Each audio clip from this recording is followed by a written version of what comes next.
শুভ সকাল। হরে কৃষ্ণ। জয় শ্রীরাম, জয় শ্রীরাম, জয় শ্রীরাম। আপনারা সকলে ভালো আছেন? আমিও ভালো আছি। আমি গ্রামের বাড়িতে চলে এসেছি এবং আমি যেখানে আছি বর্তমান, এটা হচ্ছে আমাদের শ্মশান। এবং আমি সকালবেলা এসেছি রাতে।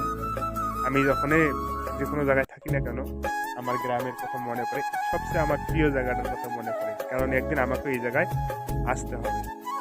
তাই আমি আসলাম এখানে একটাই উদ্দেশ্যে।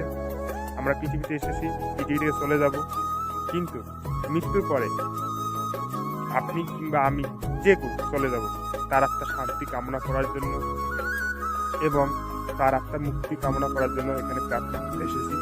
সকলে আমার জন্য আশীর্বাদ করেন। ভালো থাকবেন। জয় শ্রীরাম।